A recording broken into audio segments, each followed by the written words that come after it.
여러분 안녕하십니까?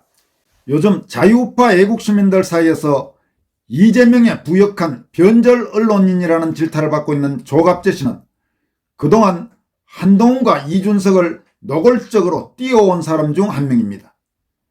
그는 이준석과 한동훈이 한국 보수의 희망이자 미래라고까지 주장하곤 했다고 합니다.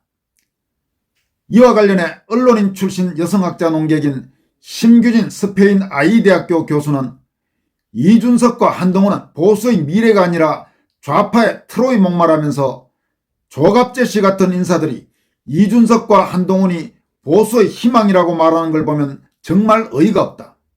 이런 사람들이 보수 원론이 보수의 양심이니 하며 떠들고 다니니 나라가 이렇게 흔들리는 것이라고 직격탄을 날렸습니다. 심 교수는 또 유승민처럼 한동훈은 레거시 미디어의 푸시를 받을 것이고 안철수처럼 이준석은 단일화 카드 장사를 계속하겠지만 그들은 결국 정치의 주연이 아니라 식상한 조연일 뿐이라고 지적했습니다. 이와 함께 이제 기득권이 아닌 비기득권, 엘리트가 아닌 대중주의 우파의 시대가 열리고 있다면서 그 서막에 장동혁, 김민수, 이진숙이라는 새로운 라인업이 형성되고 있다고 강조했습니다. 심규진 교수는 최근 허나와 김상욱을 보면 이준석과 한동훈의 실체가 보인다라는 제목의 글에서 이준석과 한동훈이 보수의 미래라고요? 그들의 실체는 이미 드러났습니다. 이준석의 최측근이던 허나 지금 어디 있습니까? 이재명 정부의 용산 비서관 수석으로 갔죠. 보수의 간판 달고 출발했지만 결국 민주당 정권의 품으로 들어갔습니다. 한동훈이 직접 밀어줬던 인사들은 어땠습니까? 국민 추천 공천이라는 이름으로 낙하산 중에 낙하산을 꽂아주더니 배지 들고 민주당으로 튀어버렸죠.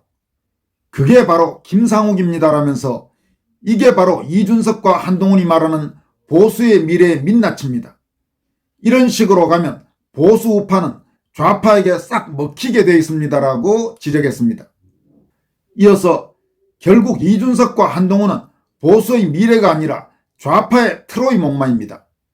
겉으로는 합리와 세련을 말하지만 속으로는 진영의 균열을 키우고 보수의 뿌리를 흔드는 역할을 하는 거죠라면서 그런데도 조갑재 씨 같은 인사들이 이준석과 한동훈이 보수의 희망이라고 말하는 걸 보면 정말 어이가 없습니다.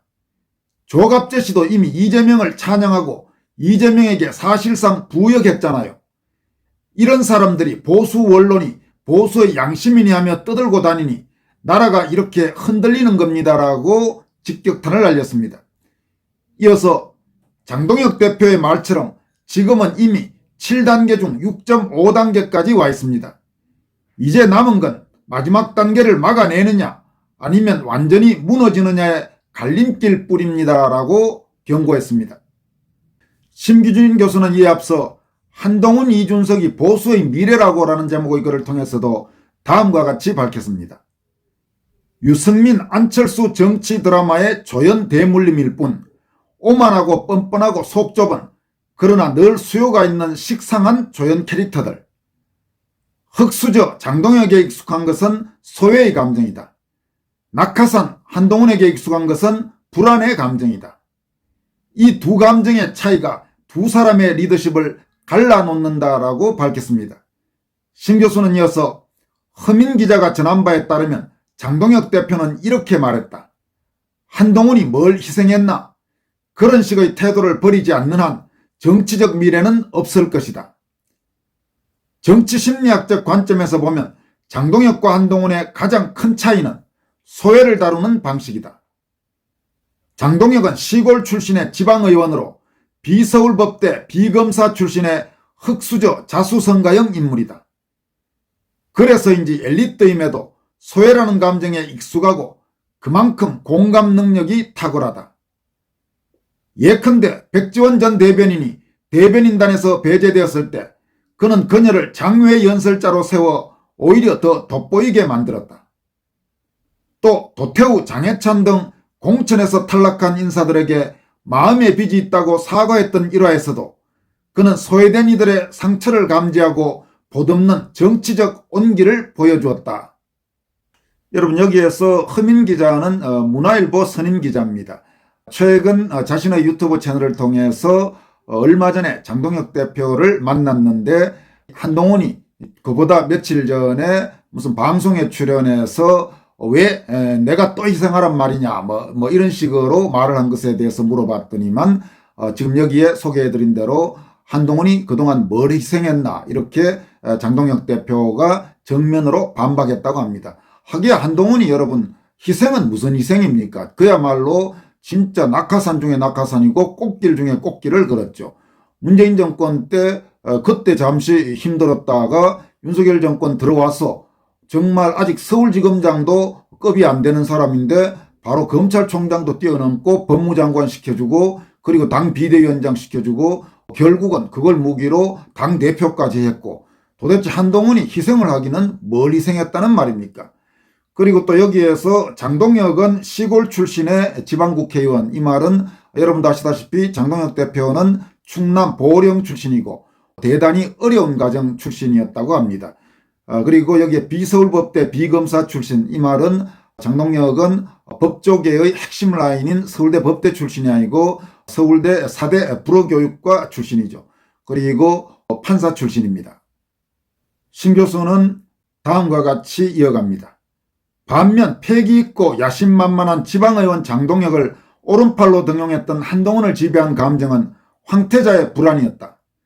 그가 정치에 등장했을 때 내 주변의 또래 남성들, 특히 기성정치권의 남성 의원들 사이에서 시기와 질투가 끌어올랐다. 장동혁의 인생은 순탄치 않았다. 애초에 법조인을 꿈꾸었고 서울법대 입학을 원했겠지만 성적이 모자랐고 재수할 형편도 안 되었다. 행정고시로 공무원 생활 8년을 거쳐 뒤늦게 사법시험에 합격했고 정치 입문 후에도 낙선과 컷오프를 거듭했다.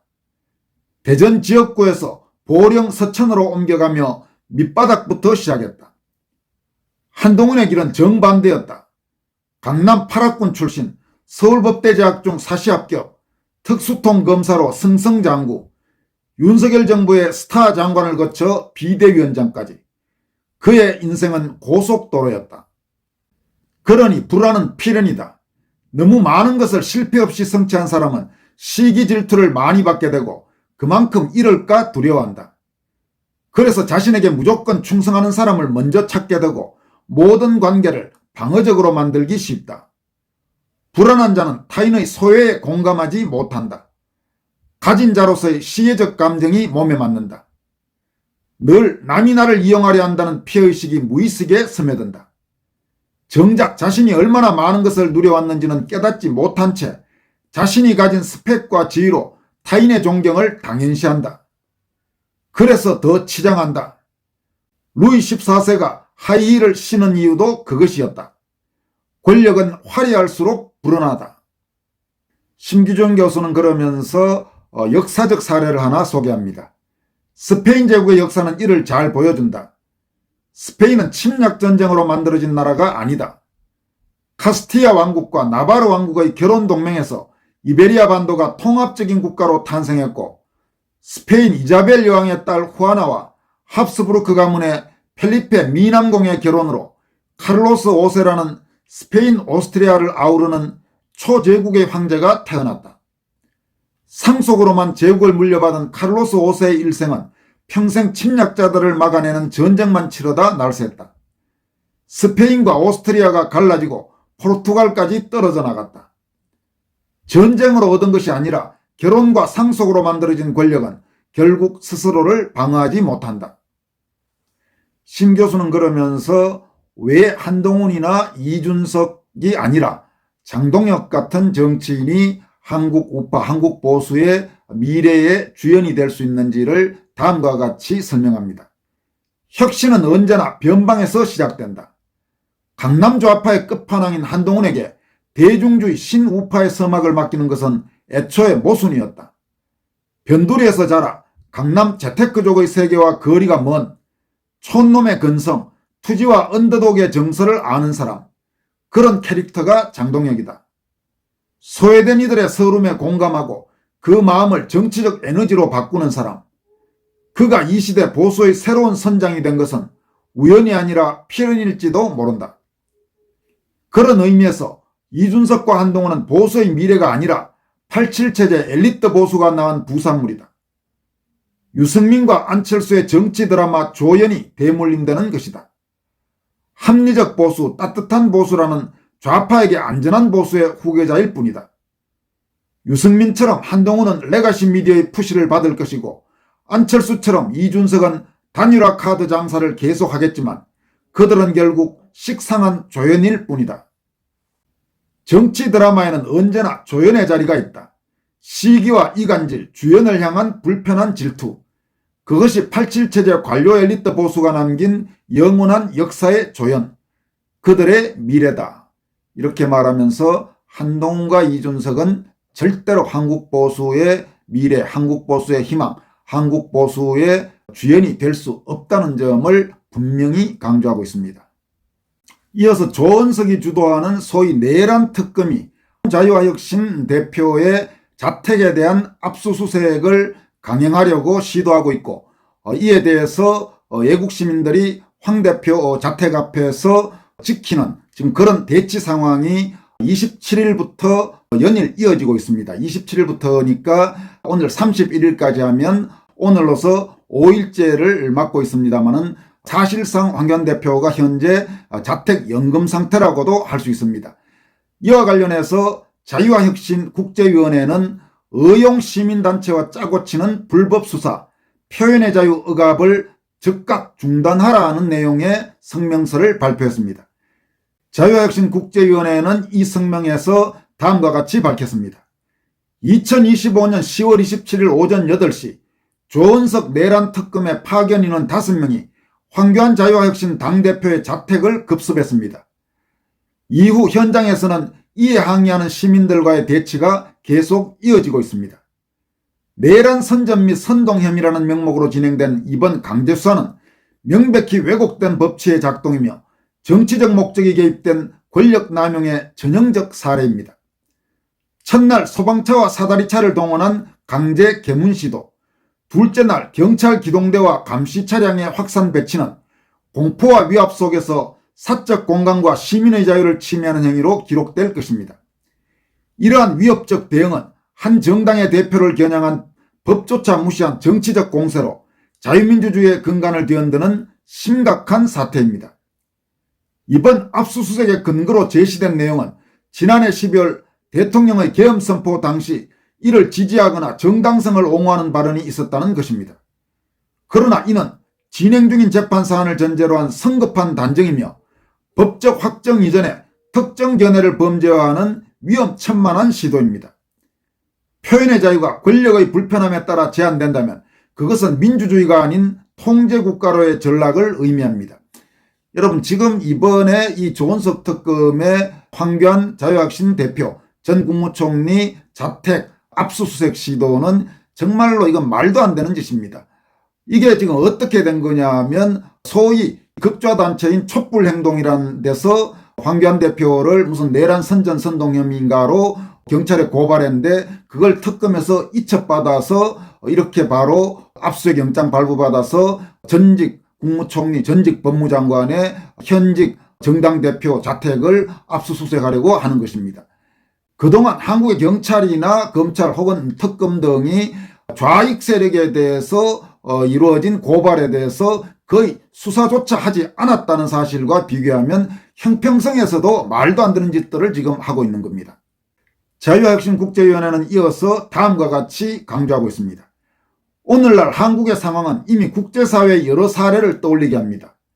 베네수엘라에서부터 니카라과에 이르기까지 법의 이름으로 비판 세력을 탄압하고 사법부를 정치화한 정권들이 결국 자유와 번영을 잃어버린 현재 진행형 사례들이 있습니다. 지금 대한민국이 그 길을 따라가고 있다는 섬뜩한 사실에 우리는 깊은 우려를 표합니다. 표현의 자유를 범죄시하는 정권은 결코 민주주의 정부일 수 없습니다. 사법 절차의 기본 원칙을 무시한 이번 강제수사는 자유민주주의의 심장을 겨누는 폭거이며 신생정당의 정치적 활동을 마비시키려는 명백한 시도입니다. 대한민국의 국민과 국제사회는 이 사태를 냉정히 목도하고 있습니다. 그러면서 자유혁신국제위원회는 마지막으로 다음과 같이 역설합니다. 자유와혁신국제위원회는 이재명 정부와 조원석 특검이 자행한 일련의 위법적 조치를 강력히 규탄합니다. 또한 한국의 민주주의가 권력에 의해 훼손되고 있다는 사실을 국제인권기구, 외교단, 그리고 세계 각국의 자유진영 네트워크에 긴급히 보고할 것입니다. 대한민국은 결코 전체주의의 길을 택해서는 안 됩니다.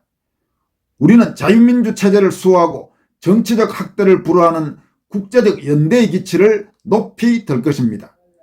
자유와혁신 국제위원회 일동, 이런 내용의 성명서를 발표했습니다. 또 자유와혁신의 윤태준 대변인은 법으로 횡포나 부리는 정권을 언제까지 국민들이 지켜봐야 하는가라는 제목의 성명서를 통해서 이번 자유와혁신 황교안 당대표를 향한 압수수색은 명백한 정치 탄압입니다. 특검과 좌파 정권이 법이라는 외관으로 주먹질을 일삼고 있습니다. 그러나 제 아무리 위세를 떨쳐도 딱 하나 수천만의 국민만큼은 이길 수 없을 것입니다. 작금의 횡포와 탄압은 좌파 정권의 교체만 재촉하는 불씨가 될 것입니다라고 밝혔습니다. 윤 대변인은 이어서 Next Man Up, 다음 사람이 온다는 뜻으로 종종 인용되는 문구입니다.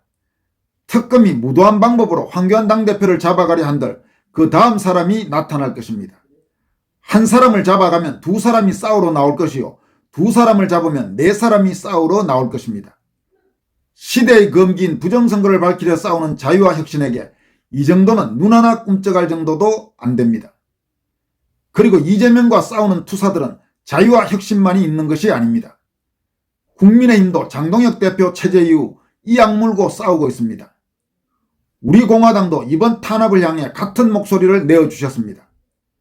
전국 각지에서는 국민들의 반이재명, 반중 시위가 무서운 속도로 늘어나고 있습니다. 이미 서울 민심은 이재명을 향한 부정평가가 긍정평가를 앞서고 있습니다라고 밝혔습니다. 윤 대변인은 그러면서 이재명 정권의 무능과 탄압으로 국민들의 분노는 한계까지 다다르고 있습니다. 국민의 일자리가 무너지고 해외에서 지켜주지도 못하며 국내에서는 탄압을 일삼고 있다면 국민이 작금의 정부를 인정해야 할 이유가 무엇입니까? 이재명 정권이 악세를 멈추지 않는다면 국민들의 저항이 대한민국을 구하는 브레이크가 될 것입니다라고 밝혔습니다. 여러분, 그렇습니다. 이 황교안 대표 자택 압수수색 시도는 이거는 명백한 표적수사하고 과잉수사입니다. 세상에 이렇게 하는 일이 어디 있단 말입니까?